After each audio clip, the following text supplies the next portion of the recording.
వైఎస్ఆర్ కాంగ్రెస్ పార్టీకి చెందిన ప్రతి కార్యకర్త తరపున చెప్తా ఉన్నా, నెక్స్ట్ వచ్చేది వైఎస్ఆర్సీపీ 2, జగన్ 2 పాలన వస్తుంది. ఎవడెవడైతే ఈ మాదిరిగా చేశాడో, ఎవడిని వదిలిపెట్టమని చెప్పి సందర్భంగా కూడా ఖచ్చితంగా చెప్తాను. వీళ్ళందరినీ కూడా చట్టం ముందర గట్టిగా నిలబెడతాం. ఆ కోవిడ్ వచ్చేసరికి ఆ తర్వాత 2.5 సంవత్సరం కోవిడ్కి సంబంధించిన పరిస్థితుల మధ్యనే మనమంతా కూడా బ్రతికాం.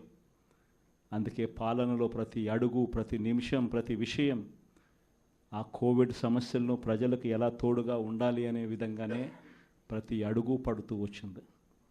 కాబట్టి కార్యకర్తలకు బహుశా చేయగలిగినంత నేను చేయలేకపోయాను అని చెప్పి సందర్భంగా ఖచ్చితంగా ఒప్పుకోవాల్సింది. కానీ ఈసారి మాత్రం జగన్ 2లో ప్రతి కార్యకర్తకు అండగా తోడుగా ఖచ్చితంగా ఉంటాను అని కూడా ఈ సందర్భంగా చెప్తాను. ఈసారి జగన్ 2లో ప్రజలకు తోడుగా ఉంటూనే మరోవైపున కార్యకర్తలకు కూడా అండగా, వాళ్ళ ఇంటికి పెద్దన్నగా, వాళ్ళకు తోడుగా ఖచ్చితంగా ఉంటానని సందర్భంగా ఖచ్చితంగా చెప్తాను.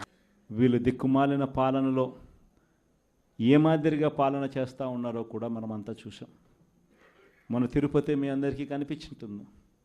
నిజంగా ఈ ఒక్కొక్క కార్పొరేషన్లో వీళ్ళకున్న బలం ఎంత అని చెప్పి చూస్తే, తిరుపతి కార్పొరేషన్లో 49 ఉంటే 48 వైఎస్ఆర్సీపీ గెలిచింది. తెలుగుదేశం పార్టీ 1. ఆ 1 గెలిచిన చోట డిప్యూటీ మేయర్ వాళ్ళ మనిషి అని చెప్పి వాళ్ళు చాలా ఏదో గొప్ప కార్యం, ఘనకార్యం చేసినట్టుగా వాళ్ళు చెప్పుకుంటా ఉన్నారు. వైఎస్ఆర్సీపీ కార్పొరేటర్లు ప్రయాణం